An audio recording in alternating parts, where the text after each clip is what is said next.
Hi, I'm Vivek Bindra. I'm an international motivation speaker, leadership consultant and CEO coach. आज मैं वापस आया हूँ on a very powerful topic and today's topic is 3 tips to handle negative emotions. Hey, come on, one more time. 3 tips to handle negative emotions. Emotions बहुत powerful होते हैं. Emotions ही ऐसे हैं जो आदमी को drive करते हैं. Emotions बढ़िया हो गए तो आप performer हो जाएंगे. Emotions खराब हो गए आप parasite बन जाएंगे. एक organization के अंदर एक आदमी performer बनेगा या parasite बनेगा, it depends on the quality of emotions he is able to manage. आज emotions के ऊपर भगवत गीता का पूरा 6वां अध्याय emotions के ऊपर दिया हुआ है. इमोशनल इंटेलिजेंस, डैनियल गोलमैन ने किताब दी. दुनिया भर के अंदर इमोशन पर चर्चा की जा रही है. अगर आप इमोशन हैंडल करना सीख गए, आप बहुत तेज आगे निकल जाएंगे. My first tip is simple.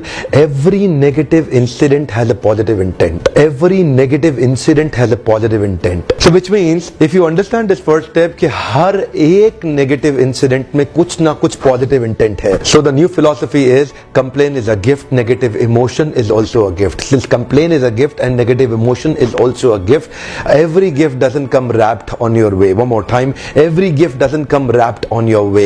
यानी कि हर एक नेगेटिव इमोशन के पीछे कुछ पॉजिटिव था. यानी कि हर एक नेगेटिव इमोशन के पीछे कुछ छुपा हुआ था, वो ढूंढना है आपको. गिफ्ट खाली खूबसूरत डब्बों में नहीं आता है. हर नेगेटिव इमोशन भी एक गिफ्ट की तरह आपके जीवन में आता है. हर नेगेटिव इंसिडेंट भी एक गिफ्ट की तरह आपके जीवन में आता है. हर एक कंप्लेंट भी आपकी लाइफ में एक गिफ्ट की तरह आपके जीवन में आता है. एक ट्रेजेडी भी एक गिफ्ट होती है. हर एक गिफ्ट खूबसूरत डब्बे में नहीं आता है. ढूंढना पड़ेगा कि उसके अंदर गिफ्ट कहां छुपा हुआ था, वो आपको ढूंढ के निकालना है. जैसे ही आप अपने मन को इंस्ट्रक्ट करते हैं कि ये आपके लिए गिफ्ट है, now your mind knows exactly how to find out good in it.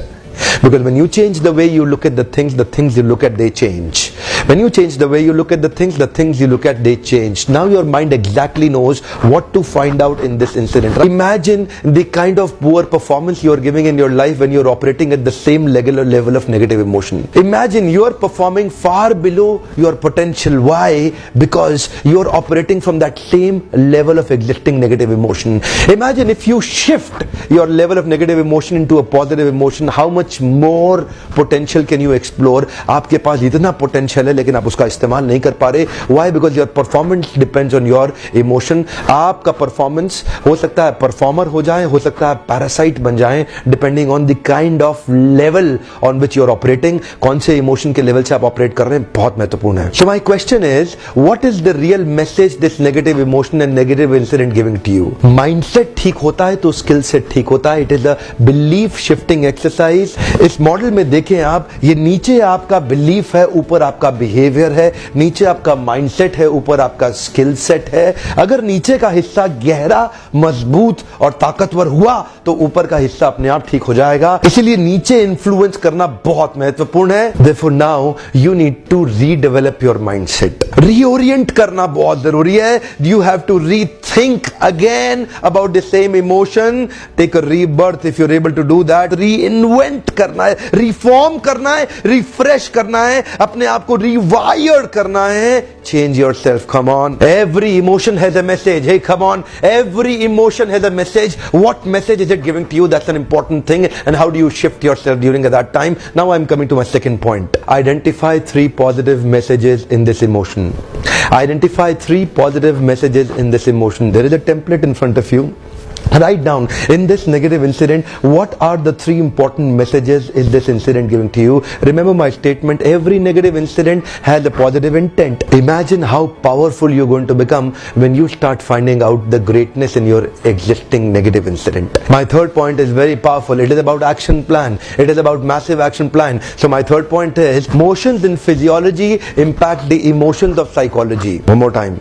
Motions in physiology impact the emotions of psychology. तो इसका अर्थ क्या है? इमोशन तभी ठीक होगा जब मोशन होना शुरू होगा. इसलिए फिजियोलॉजी ठीक होने पे साइकोलॉजी पे इंपैक्ट आता है. साइकोलॉजी फिजियोलॉजी दोनों को ठीक करना जरूरी है. दोनों ठीक हो जाते हैं तो सक्सेस मिलता है. मोशन और इमोशन दोनों को ठीक होना जरूरी है. जब दोनों मिलकर ठीक हो जाते हैं तो सक्सेस मिल जाता है. तो पहले आपने इमोशन पे काम किया, अब आप मोशन पे काम कर रहे हैं. इसका अर्थ क्या हुआ? जब आपने इमोशन ठीक किया, अब एक्शन लेना जरूरी है. अगर आपने एक्शन लिया तो सेटिस्फैक्शन आएगा. क्या है? अकेले एक्शन से भी काम नहीं चलेगा. परसेप्शन इमोशन भी ठीक करना होगा। परसेप्शन और एक्शन जब दोनों मिलते हैं तभी सफलता आती है। इसीलिए कह रहे हैं कि फिजियोलॉजी और साइकोलॉजी दोनों मिलना चाहिए। आप परसेप्शन भी ठीक करिए, आप एक्शन भी ठीक करिए। फिजियोलॉजी इमोशन एक्शन का अर्थ है शारीरिक परिवर्तन, साइकोलॉजी इमोशन परसेप्शन का अर्थ है मानसिक परिवर्तन। ये शारीरिक और मानसिक परिवर्तन जब दोनों जुड़ते हैं तभी सफलता आती है। कई बारी आदमी मन से सोचता रहता है कमरे के अंदर बैठे बैठे इमोशन नेगेटिव ठीक हो जाए।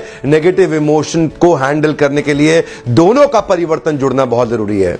ये मेरे को ये जो ट्रेजेडी हुई मुझे क्या 3 चीजें सिखा रही है, ये मेरे साथ दुर्घटना हुई मुझे क्या 3 चीजें सिखा रही है, ये मेरे साथ धोखा हुआ मुझे क्या 3 चीजें सिखा रहा है, ये मेरी बदनामी हुई मुझे क्या 3 चीजें सिखा रही है, ये मेरा फेलियर हुआ मुझे क्या 3 चीजें सिखा रही हैं। आपने 3 मैसेज ढूंढे, साइकोलॉजी में शिफ्ट लाया, अब फिजियोलॉजी में शिफ्ट लाएंगे, आप दोनों को मिला देंगे, बहुत जल्दी असर आएगा। इमोशंस को चेंज करने के लिए मेरे 3 टिप्स बड़े पावरफुल हैं। नेगेटिव इमोशंस को आप केवल बैठे बैठे कमरे में हैंडल नहीं कर सकते। आप दुखी बैठे कमरे के अंदर नेगेटिव इमोशन को ऐसे हैंडल नहीं कर सकते। नेगेटिव इमोशन के लिए आपको ऑपोजिट एक्शंस देने बहुत जरूरी है। इसलिए हमारे शास्त्रों में बताया गया है, ना ही सुप्तस्य सिंहस्य प्रविशन्ति मुखे मृगा, ना ही सुप्तस्य सिंहस्य प्रविशन्ति मुखे मृगा। सोया हुआ, सुप्तस्य मतलब सोया हुआ, सिंहस्य मतलब शेर, सोया हुआ शेर कभी भी उसके मुख में मृग अपने आप प्रवेश नहीं करता है। सोए हुए शेर के मुख में मृग प्रवेश नहीं करता। शेर को जागना पड़ेगा, शिकार करना पड़ेगा। नहीं सुप्तस्य सिंहस्य प्रविशन्ति मुखे मृगा, प्रविशन्ति मतलब प्रवेश, अरे ऐसे प्रवेश नहीं करता है। मुखे मृगा, मृग अपने आप आके सिंह के मुख में प्रवेश नहीं कर जाता है, सिंह को जाना पड़ता है उस मृग को पकड़ने के लिए। ठीक उसी प्रकार आप भी एक शेर है।